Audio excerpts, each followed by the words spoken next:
So this is a long overdue video. I was asked a question about college life and what to do when you think that your friends have bad habits and you can't leave them because you're just studying together or living together. I think this is a general question about toxic environments, and if you're in an environment that is a threat to your physical safety or to your emotional safety, if you can, then the first thing you should do is run away, like put yourself in a safe place. Now, this is not always possible, or it might be very scary, or the fact of running away of such environments might in itself be a threat. So, yeah, so this is complex. But let's assume your basic safety is assured, but you're still surrounded by people who are in some ways toxic, or who are doing things or thinking in a way that is not aligned for you. You can act on different levels. I will start with the energetic level, which is where you can protect yourself, like protect your energy, by creating or visualizing a golden bubble around yourself, and like a golden, like a bubble or a sphere of golden light or golden energy that is protective, and you put yourself in the center of that protection. You can add to that the scent of some protective plants or flowers. You can think of that flower or plant and add the scent to your golden light, or you can actually, if you have essential oils, that you can wear it. There are also some stones that you can wear that can cleanse your energy and protect it.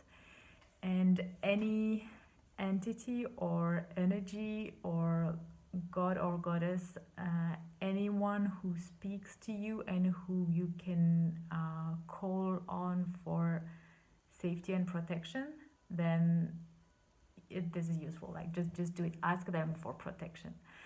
And then I think the less you engage in, like in a more now on a more physical level, the less you engage in conversations and interactions with people who you think are toxic to you, the better.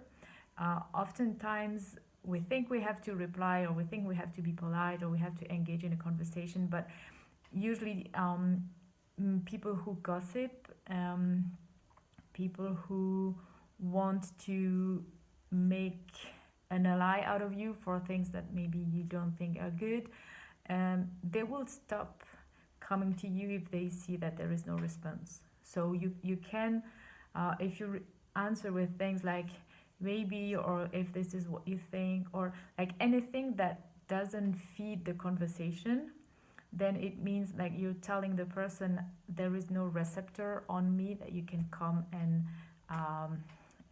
grab.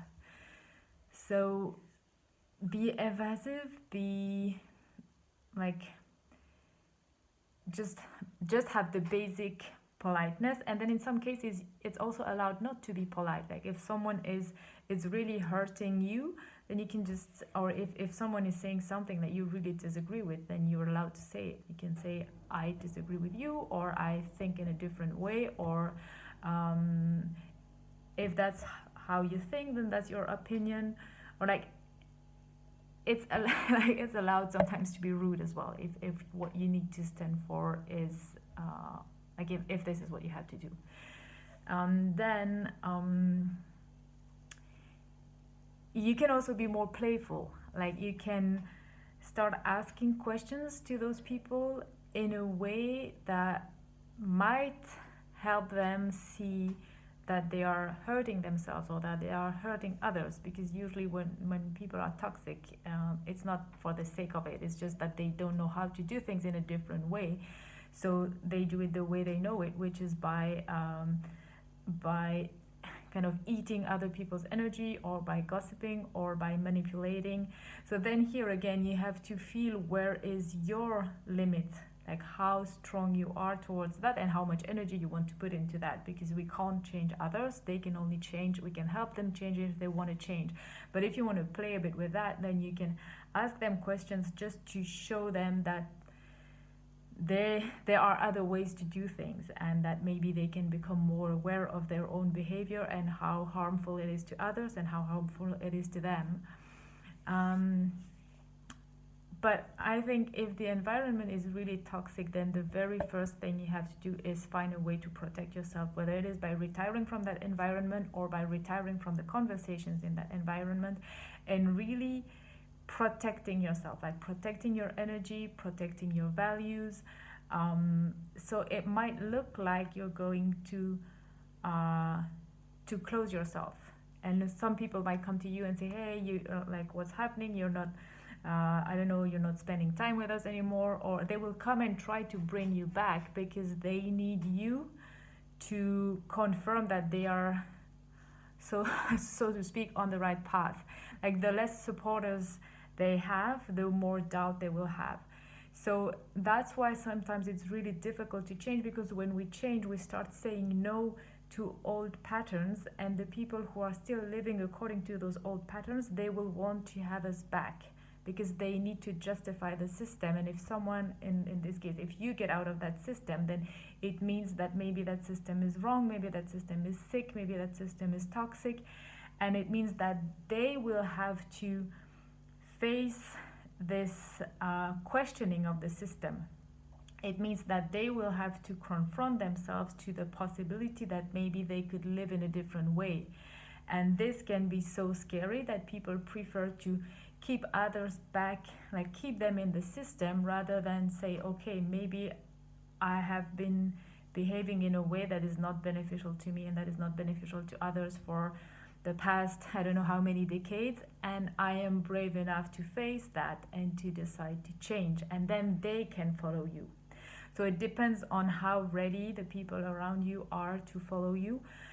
But always, always, you have to stay true to what you feel is right in your body. It's not what you think, it's not what other people say, it's what you feel physically in your body is the truth. And this is what you have to stand for, this is what you have to nourish, and this is what you have to affirm.